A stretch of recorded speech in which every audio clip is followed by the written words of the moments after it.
Greetings from the North Woods of Michigan's Upper Peninsula. I'm Natasha, your plant-centered lifestyle guide, and for those of you who are tuning in for the first time, please know that at the end of this video, there is an explanation of plant-centered living.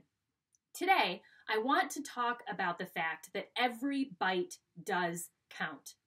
We live in a society today where a lot of people feel disenfranchised and feel like their contribution is not making a difference, that they don't have power, and that couldn't be further from the truth, and especially when it comes to food. Because we eat 3 times a day, that's a lot of eating. And for most of us, we eat more than 3 times a day. We snack in between meals. We might eat before we go to bed. So wow. That is a huge platform by which we can vote with our fork, our spoon, and our knife a lot of times every single day. So when you look at what's happening around the country right now in the grocery retail industry business, and that is what's happening is shelf space that has been reserved for meat and dairy products is really dwindling. And it's being replaced by meat and dairy alternatives. Now, that is only happening because people like you and I have said, no, we don't want to consume animal products. We want plant alternatives.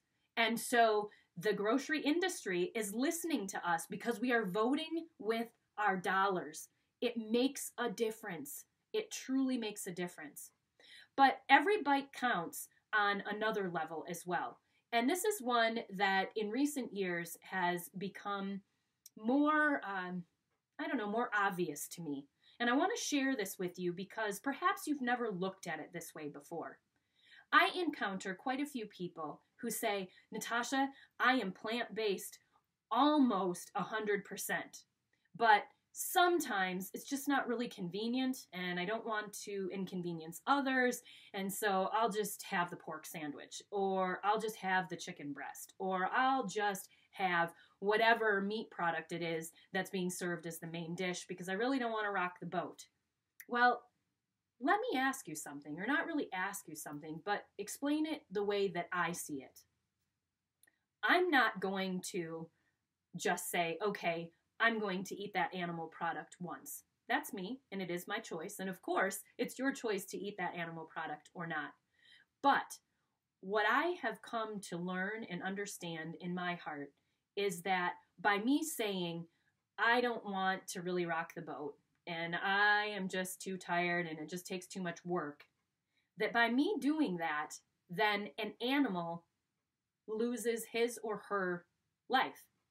And so the immense amount of power that I have with that bite or that food choice is staggering.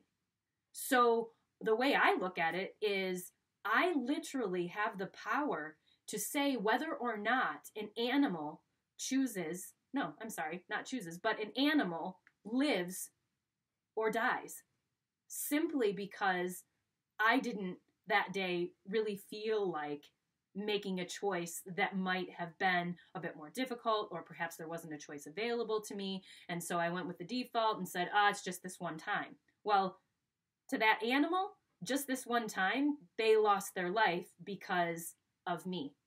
And so that is something that over the years has become more and more important and more at the forefront of my thinking, that my food choices are incredibly powerful. And I need to be responsible, and I need to take to heart just how much power I wield with my fork, my knife, and my spoon.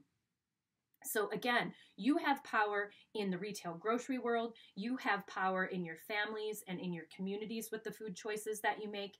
And you also, those food choices directly affect animals and also the planet. Because every time that we eat lower on the food chain, it is actually better for the environment. There are so many reasons that every bite we take counts and matters, that I encourage all of you to sincerely look at and take to heart the message that I'm saying, but also really hear what I'm saying. What I'm saying is that you have a lot more power than you realize. and that you are part of something called a food revolution. John Robbins calls it the food revolution. And it's part of a tidal wave that eventually is going to take over the world. And that feels pretty exciting, to be part of that tidal wave, to be part of that movement, to be part of the food revolution. So all of you out there have a choice many times a day. And what you do with those choices certainly is your own business. But I sincerely encourage you to make choices that lean toward a plant-centered way of living. Have a great week, everybody. Take care, and I'll talk to you soon.